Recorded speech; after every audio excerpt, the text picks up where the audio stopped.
నమ్మకం చచ్చిపోతున్న రోజుల్లో ఇటువంటి ఘటనలు ఏకంగా సమాధి చేసేస్తున్నాయి ఆ ఆశరని. నిజామాబాద్లో దారుణం చోటు చేసుకుంది. నగర శివారులోని న్యాల్కల్లో భర్తను చంపేసింది భార్య. ఏకంగా టాయిలెట్ క్లీనర్ లిక్విడ్ని భర్త నరాల్లోకి ఎక్కించింది భార్య సంధ్య. వింటున్నారా? మీరు వింటోంది, నేను అంటోంది అక్షర సత్యం. మీ చెవిలోకి నా మాటలా వెళ్తున్నాయో అలాగే ఆ భార్య తన భర్త నరాల్లోకి టాయిలెట్ క్లీనర్ లిక్విడ్ని జొప్పించింది, ఎక్కించింది. ఎందుకో తెలుసా? మీకు అర్థమైపోయి ఉంటుంది ఈ పాటికి సీను. ఎస్, మీరు అనుకుంటోంది వివాహేతర సంబంధానికి అడ్డొస్తున్నాడు అని చెప్పి భర్తను చంపేసింది ఆ భార్య. దీనికి ప్లాన్ కూడా చేసుకుంది. గల్ఫ్ నుంచి భర్త వస్తాడు, వచ్చిన తర్వాత ప్రియుడితో ప్లాన్ చేసుకుంది, ఇంకొక వ్యక్తిని పంపించింది. ఆ భర్తకి, అంటే సంధ్య భర్తకి మద్యం సేవించే అలవాటు ఉంది. ఈ తన భర్తని సాయినే వ్యక్తితో వీళ్ళిద్దరూ కూర్చొని మద్యం సేవించారు. సేవించిన తర్వాత మేడ మీదకి వెళ్ళిన తర్వాత మేడ నుంచి తోసేశారు. ఇది మనకు అందుతున్న సమాచారం. తోసేసిన తర్వాత చనిపోయాడు అని భావించారు, కానీ చావలేదు. అందుకే హాస్పిటల్కి వెళ్ళిన తర్వాత కూడా చావకపోవడంతో అక్కడ టాయిలెట్ క్లీనర్ లిక్విడ్ని తన నరాల్లోకి చూపించారు. ప్రియుడు సాయి అనే మరో యువకుడితో సాయంతో భర్తను కడతీర్చింది ఆ దుర్మార్గురాలు అంటూ ఆ కుటుంబం ఇప్పుడు బోరును వెలిపిస్తూ ఉంది. సంధ్య అనిల్ మధ్య వివాహేతర సంబంధమే ఇంతటి దుర్మార్గానికి దారితీస్తుంది. ఇటీవల గల్ఫ్ నుంచి వచ్చాడు భర్త ప్రశాంత్. భర్త గల్ఫ్లో ఉంటే భార్య అనిల్తో వివాహేతర సంబంధం పెట్టుకుంది. గల్ఫ్ నుంచి రాగానే సాయి అనే యువకుడితో కలిసి మద్యం తాగాడు ప్రశాంత్ను మేడపై నుంచి తోసేశాడు సాయి. హాస్పిటల్లో ప్రశాంత్ నరాల్లోకి టాయిలెట్ క్లీనర్ని ఎక్కించి చంపేసింది భార్య సంధ్య. ప్రియుడు అనిల్, ఇంతటి దుర్మార్గానికి సాయంగా నిలిచిన సాయి. వీళ్ళ ముగ్గురిని కూడా అరెస్ట్ చేశారు, రిమాండ్కి తరలించారు. ఆలోచించండి, ఒక్కొక్కరు కూడా ఇటువంటి ఘటనలు జరుగుతూ ఉంటే ఎంతటి భయోత్పాదన లోనవుతుంటారు. ఇటువంటి మహిళను ఏం చేయాలి? కార్యేషు దాసి, కరణేషు మంత్రి, భోజ్యేషు మాత, శయనేషు రంభ అని చెప్పి ఇంత గొప్పగా చెప్పుకుంటూ ఉంటామే. భార్యకు సంబంధించి మాట్లాడుకున్నప్పుడు తల్లి తర్వాత తల్లి స్థానాన్ని ఇస్తూ ఉంటారు కదా. అంటే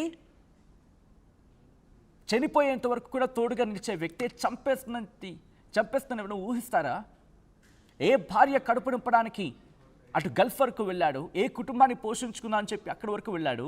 ఈ గ్యాప్లోనే ఇక మీరు అర్థం చేసుకోవచ్చు నెక్స్ట్ ఏంటనేది. కుటుంబ పోషణ కోసం విదేశాలకు వెళ్ళే ప్రయత్నం చేస్తుంటే మీరు వెలగబెడుతోంది ఇదా అని చెప్పి క్వశ్చన్ చేసుకుంటున్న సందర్భం. కుటుంబాన్ని పోషించుకోవడానికి విదేశాలకు కూడా వెళ్ళొద్దా?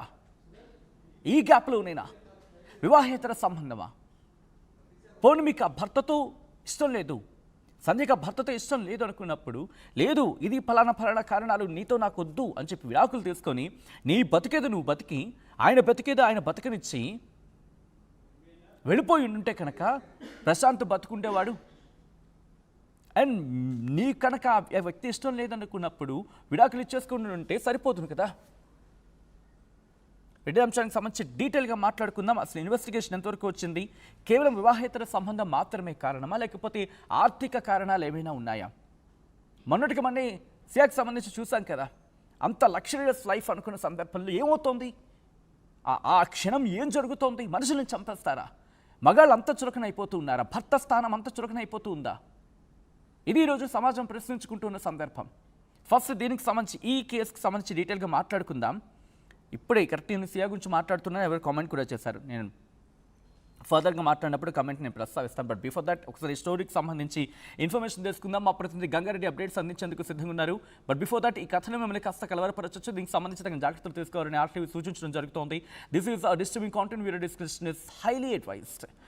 గంగారెడ్డి, ఈ ఘటనకు సంబంధించి పోలీసు ఇన్వెస్టిగేషన్ ఎంతవరకు వచ్చింది? కేవలం వివాహేతర సంబంధం మాత్రమే కారణమా, లేకపోతే ఇతర కారణాలు ఏవైనా ఉన్నాయా? ఒకవేళ వివాహేతర సంబంధం కారణమైతే కనుక ఎన్నేళ్ళ నుంచి, లేకపోతే ఎన్ని రోజుల నుంచి వీళ్ళ మధ్య ఈ వ్యవహారం ఉంది? గుర్తించిన సందర్భం ఏమైనా ఉందా? డీటెయిల్స్ ఏంటండి?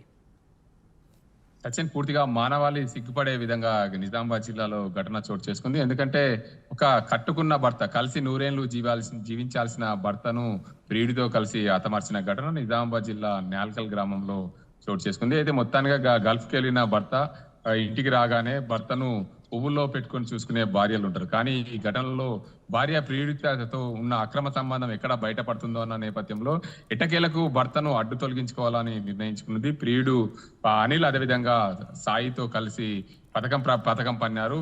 ఏదైతే ఇంటి పక్కన ఉన్న దాబా పైన ఉన్న మద్యం సేవించారు. మద్యం సేవించిన అనంతరం బిల్డింగ్ పై నుంచి తోసేసిన పరిస్థితి కనిపించింది. ఎందుకంటే గత కొన్ని రోజులుగా అక్రమ సంబంధం నేర్పుతుంది భార్య. ఆ భార్య ఇట్టకేలకు ప్రశాంత్ను తొలగించుకోవాలి, అడ్డు తొలగించుకోవాలన్న నేపథ్యంలో ఖచ్చితంగా పథకం పన్నారు. ఆ పథకం పన్నిన నేపథ్యంలో ఆ భర్త దుబాయ్ నుంచి, గల్ఫ్ నుంచి రాగానే ఎలాగైనా సరే తొలగించుకోవాలి, నా అక్రమ సంబంధం ఎక్కడ బయటకు వస్తుందో, నా పరువు ఎక్కడ పోతుందో అనే కోణంలో కూడా ఆమె పూర్తిగా పథకం పన్నారు. ప్రియుడితో కలిసి మరొక అనుచరుని తీసుకొచ్చుకున్నారు. ఆ అనుచరుడు ముగ్గురు కలిసి హత్య చేసేందుకు పథకం పన్నారు. బిల్డింగ్ పై నుంచి తోసేసిన నేపథ్యంలో ఎట్టకేలకు భర్త ప్రశాంత్ చావలేదు, కానీ ఆసుపత్రికి తరలించిన నేపథ్యంలో ఆసుపత్రిలో ఏదైతే ఆర్పిడ్ కి సంబంధించిన లిక్విడ్ ను నరాల్లోకి ఎక్కించి హత్య చేసిన పరిస్థితి నెలకొంది. దీనికి సంబంధించి మొత్తంగా ఈ ముగ్గురు ఈ హత్యలో పాల్పడ్డారు. హత్యకు పాల్పడ్డ నేపథ్యంలో వీరిని గుర్తించిన పోలీసులు పూర్తిగా ఇన్వెస్టిగేషన్ చేస్తున్నారు. ఈ ముగ్గురిని పోలీసులు అయితే అరెస్ట్ చేసి రిమాండ్కి తరలించిన పరిస్థితి నెలకొంది. ఏదేమైనప్పటికీ మానవత్వం మంటగలిసిందనే చెప్పొచ్చు. పూర్తిగా ప్రపంచంలో ఈ మానవాళి సిగ్గుపడే విధంగా ఈ భార్య భర్తను హతమార్చిన ఘటన నిజామాబాద్ జిల్లాలో చోటు చేసుకోవడం. ఈ ఘటనకు సంబంధించి కుటుంబ సభ్యులైతే కన్నీరు మున్నీరుగా విలిపిస్తున్నారు. నా కొడుకుని కోడలు చంపిన ఘటనకు సంబంధించి చూస్తే ఇది ఎందుకు ఇంత దారుణానికి ఒడిగొట్టింది అంటే, భర్త గత కొన్ని రోజులుగా గల్ఫ్కి వెళ్ళాడు. గల్ఫ్కి వెళ్ళిన నేపథ్యంలో డబ్బులు భార్య పేరు మీద పంపించిన పరిస్థితిని, నా డబ్బులు ఎక్కడ అడుగుతాడు, నాకు ఉన్న అక్రమ సంబంధం ఎక్కడ బయటపడుతుంది, నా పరువు పోతుంది, నాకు గ్రామంలో ఉండడానికి చోటు ఉండదనే కోణంలో ఆమె పూర్తిగా ఈ దారుణానికి ఒడిగట్టినట్టు తెలిసింది. పూర్తి స్థాయిలో పోలీసులు పూర్తిగా ఎంక్వైరీ చేస్తున్నారు. ఈ ఘటనకు సంబంధించి మరింత లోతుగా దర్యాప్తు చేస్తున్నారు. ఇంకా హత్యకు సంబంధించి, ఇంకా ఆస్తులకు సంబంధించి ఆస్తులన్నీ ఆమె పేరు మీద ఉన్నాయా, లేకపోతే ఎవరి పేరు మీద అనే కోణంలో కూడా పోలీసులు పూర్తిగా దర్యాప్తు చేస్తున్న పరిస్థితి. ఈ ఘటనలకు సంబంధించి ముగ్గురినైతే అటు ప్రశాంత్ భార్య, ఆమెతో పాటు ప్రియుడు, అదేవిధంగా ఇంకో అనుచరుడు, ముగ్గురిని కూడా పోలీసులు అరెస్ట్ చేసి రిమాండ్ తరలించారు. సచిన్, అంటే ఈ వ్యవహారం భర్తకు ఎప్పుడైనా తెలిసిందా, అనుమానం ఏమైనా వచ్చిందా, లేకపోతే అంటే ఏమైనా అనుమానం వచ్చిన సందర్భాలు ఇటువంటి ఘాతుకాలకు పాల్పడే అవకాశాలు కనిపిస్తూ ఉంటాయి? ఏదో మాట జరిగిన సందర్భంలో ఇక పరువు పోతుందా, లేకపోతే ఇతర కారణాల రీత్యా అటువంటిది ఏమైనా జరిగిందా, లేకపోతే ఫ్యూచర్లో ఏమైనా ఇబ్బంది అవుతుందని చెప్పి ముందే కడతెరిచిన సందర్భమా? ఆర్ఎల్స్ కంటిన్యూ గంగారెడ్డి. సచిన్, మొత్తంగా అయితే భార్య సంధ్య ఏవైతుందో, సంధ్యకు గత కొన్నేళ్లుగా వివాహేతర సంబంధం ఉంది అనిల్తో వివాహేతర సంబంధం ఉన్న నేపథ్యంలో ఎట్టకేలకు అడ్డు తొలగించుకోవాలి. ఎందుకంటే ఈ వివాహేతర సంబంధం బయటికి వస్తే నా పరువు పోతుందనే కోణంలో కూడా ఆమె ఆలోచించిన పరిస్థితి. ఇక ప్రియుడితో సంబంధం ఉన్నట్లు భర్తకు తెలిసి ఉండొచ్చేమో అనే కోణంలో ఆమె అనుమానాలు వ్యక్తం చేస్తూ ఎట్టకేలకు భర్తనైతే అడ్డు తొలగించుకోవాలి. అడ్డు తొలగించుకుంటే నేను హాయిగా జీవించవచ్చు, భర్త దగ్గర ఉన్న ఆస్తులు కానీ ఆ కుటుంబం దగ్గర ఉండి నేను ఇక్కడే జీవించవచ్చు, ప్రియుడితో కలిసి సహజీవనం చేయొచ్చు అనే కోణంలో ఆమె ఆలోచన చేసినట్లుంది. ఆ ఆలోచననే ఈ దారుణానికి ఒడిగట్టినట్లు తెలిసింది. పోలీసులు అయితే పూర్తి స్థాయిలో దర్యాప్తు చేస్తున్నారు. ఈ ఘటనకు సంబంధించి ఆస్తి వివరాలకు సంబంధించి పోలీసులు ఎవరి పేరు మీద ఉన్నాయి, భర్త ప్రశాంత్ పేరు మీద ఉన్నాయా, లేకపోతే వారి తల్లిదండ్రుల పేరు మీద ఉన్నాయా అనే కోణంలో కూడా పూర్తిగా దర్యాప్తు అయితే చేస్తున్నారు. ఈ ఘటనకు సంబంధించి పూర్తిగా ఏదైతే మానవత్వం సిగ్గుపడే విధంగా ఈ ఘటన చోటు చేసుకుంది. ఈ ఘటనలో మాత్రం ప్రధానంగా భార్య సంధ్య, అదేవిధంగా ప్రియుడు అనిల్, ఆయనతో పాటు సాయి, ఈ ముగ్గురిని కూడా అరెస్ట్ అయితే చేసిన పరిస్థితి నెలకొంది. Sachin, all right Gangareddy, thanks for the update. ఒక్కసారి మీ లైన్లో ఉండే ప్రయత్నం చేయండి. ఎటువంటి ఘటనలు 2-3 పేర్లు ఇక్కడ గుర్తు చేసే ప్రయత్నం చేస్తాను. సోనం రఘువంశీ పేరు ఎక్కడ మర్చిపోయామా? ఇన్ఫ్యాక్ట్ ఆ ఘటన ఇంకా మర్చిపోలేదు. కట్టుకున్న భర్తను తీసుకువెళ్ళి చంపేశారు ఏకంగా, ప్రియుడి కోసం, ప్రియుడి మోజు కోసం. అంతేనా? ముస్కాన్ రస్తోకి 2025లో జరిగిన 2 ఘటనలు ఇంకా కళ్ళ ముందు కదలాడుతూనే ఉన్నాయి. నిన్నటికి నిన్న సియాకు సంబంధించి మాట్లాడుకున్నాం. ఎంత దుర్మార్గం అది. కాబోయే భర్త ఎంత అందగాడని చెప్పి సోషల్ మీడియాలో మాట్లాడుకున్న సందర్భం.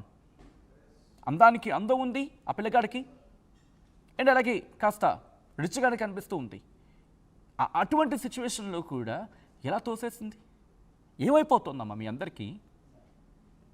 ఏం జరుగుతోంది? వివాహేతర సంబంధాల కోసం భర్తని లేకపోతే కాబోయే భర్తని చంపేస్తారా? నోరుంది కదా, మనిషిని చంపేయడానికి వచ్చిన ధైర్యం, అదే నోరు పెట్టి అదే మనసు పెట్టి నేను ఈ వ్యక్తిని పెళ్లి చేసుకుని లేకపోతే ఈ వ్యక్తి రిలేషన్లో ఉన్నా నేను బయటకు రావాలనుకుంటాను చెప్పచ్చు కదా. మీకు మనిషిని చంపేయడానికి వచ్చిన ధైర్యం మీకోసం మీరు బతకడానికి ఎందుకు రావటం లేదు? Why don't you question yourself? ఇంకా ఎంతమంది సోనం రఘువంశీ విషయంలో జరిగిన దారుణం మర్చిపోలేదు కదా. ఇంకా నిన్నటికి సియా, ఈరోజు సంధ్య. ఏమైపోతుంది మహిళా సమాజానికి? పూర్తిగా మహిళా సమాజానికి ఆపాదించడం కాదు, కానీ ఏమైపోతుంది? వివాహేతర సంబంధానికి బిడ్డల్ని బలి చేసేస్తూ ఉన్నారు. వివాహేతర సంబంధాలకి భర్తల్ని బలి చేసేస్తూ